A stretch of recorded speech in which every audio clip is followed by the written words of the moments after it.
Hello, YouTube. At this very moment, I always do this. I was like, I'm going to decide to go live on Instagram as well. I think this is a juicy live. So just give me 2 seconds to put in the title.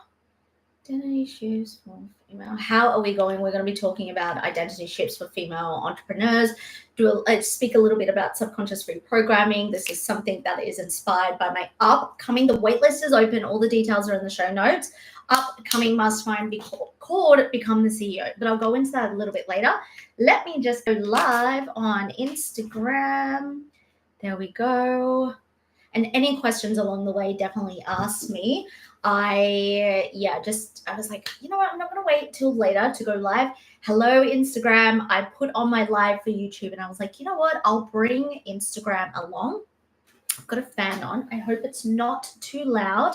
We're going to be talking about, just again, so everyone gets it, 2 identity shifts for female entrepreneurs. And this is inspired by my upcoming hybrid mastermind, Become the CEO. So I'm going to get straight into these. Any questions, let me know. But I was just literally writing a post on this first shift.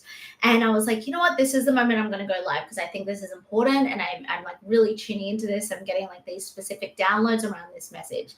If you're a female entrepreneur, it doesn't matter how long you've been in business for, whether you're watching this after being in 1 month of business, whether you're watching this after being in 5 years of business like myself. I've worked with clients, my sleeves are annoying me. I've worked with clients who are a decade into business.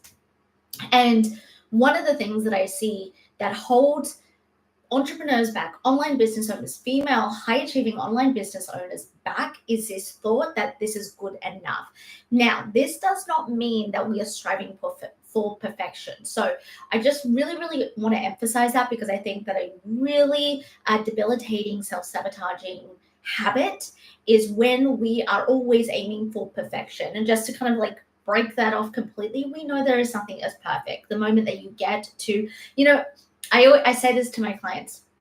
There are moments, I think this fan's really loud. It's like a Dyson fan. It's like hard to turn off. So let me just move it out.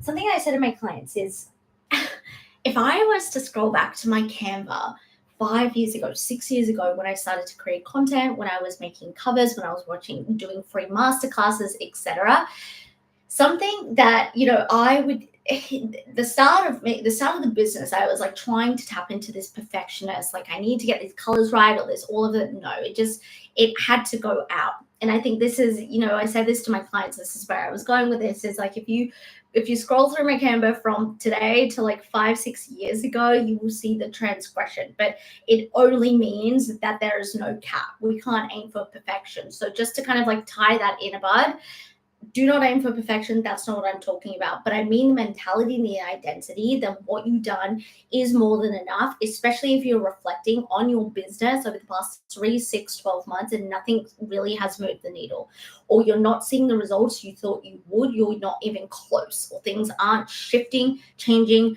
and you just keep going, this is good enough. For an example, maybe you show up in your business every single day. Maybe you do an Instagram story. Maybe you post a reel. Maybe you respond to some comments, and then you have this mentality, you step into this identity of that's good enough. Right, that really is rooted in comfortability. This is I know that this has worked at some point, and this is what we gravitate onto when it comes to identity shifts. I know that this has worked at some point, but it feels good enough, especially if you're having a day where it's like, I can't be bothered, or I don't know what else I should be doing. And this is specifically like really what we'll be covering in the Mastermind Become the CEO. The waitlist is available, link in bio show notes below. The waitlist closes this Sunday, and it's all about helping you become an industry leader, help you consistently scale your cash months.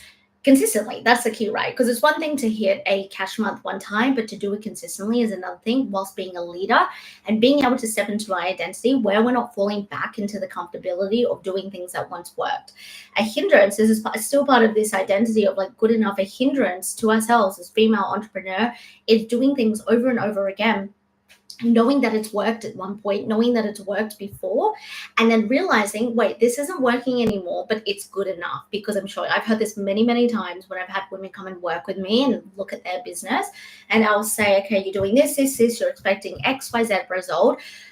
how long have you been doing this for? All right, the past 6 months. Nothing's really moved. The needle hasn't really moved. And it's because we get into the it's good enough. I'm showing up.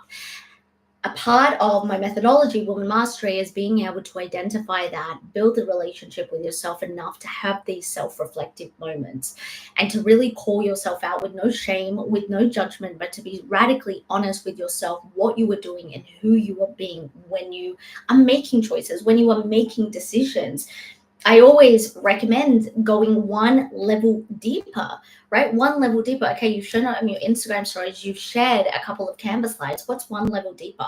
You want the results, like the 10, 20, 30K months. You want a high caliber client. You want to be able to do X, Y, Z, but you're showing up with the bare minimum and saying that's good enough. It's just not going to cut it. This is why so many people are chasing, female entrepreneurs are chasing these results, and they're not getting them consistently because it's falling into this mentality of comfortability. And the second one that I've written down that is a hindrance to female entrepreneurs is shifting out of I have to work harder to be more successful. This is coming from someone that experiences for most of my business. That I sometimes still experience this. This has been very, very hardwired into me from my childhood, from being a teenager, from being a high achiever in high school. So, I came into this business and thought that hustle mentality was the way to go, that I had to hustle, that I had to work really, really hard. Something I say to my clients is there is a difference between hustling and grinding versus disciplined and focused work.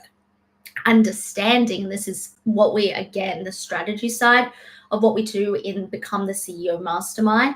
That strategy side is really like, okay, what are the needle moving things? What are the things we are doing daily, weekly, monthly, overall, quarterly, to actually get the results that we desire, that moves us in the direction of the success that we are defining for ourselves? And it does not mean working harder. Do you ever notice that, yes, you can work harder, you can grind, you can be chained to your desk, or you can, do something that feels like you should be doing? Again, anything that you feel you should be doing in your business, it's either time for you to eliminate or it's time for you to delegate elsewhere. And that I might do another live on that later on this week, but that's just something to remember. And so the belief system, I have to work really, really hard for success. A couple of things there. Where did that come from? Where did you pick that up? But actually have a look what happens when you work harder. Maybe eventually you see some form of a success, so your brain sees it as a reward. It's like, see, you worked so hard. See, you haven't gone to bed until midnight for the past 5 nights, and you've got this little result. So keep doing that. But overall, it's like, it's not really feeding into your big picture. It's not really feeding into how you want to create a sustainable business and a business that is inspiring to you. I see so many women building businesses that aren't even inspiring to them, that they can't even fully connect to. A business, an online business, should be an extension of yourself. I've said this ever since I started. It should be an extension. If it's feeling clunky, if it's feeling like it's so hard for you to show up every single day, doesn't mean that in business you're not going to have days where it is tough, or days where you are tired, or days where it's like, oh, okay, I'm just like feeling a bit depleted. Of course, that's called being a business owner. But if you consistently feeling like that, you're constantly on this wheel and it's clunky and you're not connecting to it, it's probably not going to be a business that's going to do very well, because you're just disconnected. It needs to be an extension of you. So the mindset shift there is, instead of I have to work really, really hard for the success I desire, it's instead starting to think, how can I practice more discipline and more focus to create an inspiring business? What needs to change? If you were to change everything that you did yesterday in business to make it more sustainable, to create it to be more inspiring, for it to have more impact, and for you to enjoy your life business balance more, what would those things look like? What wouldn't you do? What would you eliminate? What would you delegate? And where do you actually believe, like, I have to be grinding on this, grinding to get a result? So just to kind of like round up this live, this very, very quick live that I wanted to, it was kind of like, as I was writing content, I was like, I'm going to speak about it right now. Number one, settling into the mindset, the identity of, okay, good enough. Good enough will only get you so far. And again, if anyone's just joining, it's not about the perfectionism. It's not about it needs to be the most perfect piece of work, piece of art I've ever had. No. But if you are saying to yourself, it's good enough, every single day in a row for the past 6 months, your business probably isn't looking how you want it to be. And it's about being reflected on that and where you've gotten really, really comfortable, and what you are accepting as your reality when it comes to that. Like, what are you accepting as your reality when it comes to your business? And the second thing is shifting, transitioning the hard work is equals to success to instead, where can I practice discipline and focus in my business to create an inspiring business, to create a sustainable business, and to create something that is going to feel like an extension of me, not something where I feel like I have to do this thing or I have to do that thing. And like I said, everything I speak about today, we will be solely focusing on in my new mastermind that's coming up. Become the CEO Mastermind. Details show notes below to join the waitlist.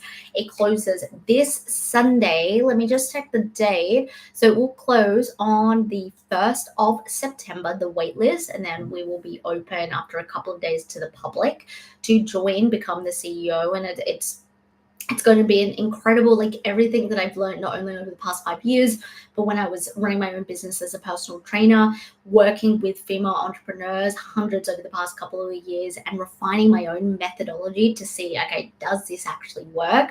I'm so excited to bring it. Any questions, let me know in the comments, and I will speak to you all soon. And if you have any questions over on Instagram, just send me a DM and we can have a discussion. But I appreciate every single one of you, and I will see you tomorrow in a live YouTube. Bye. And bye, Instagram.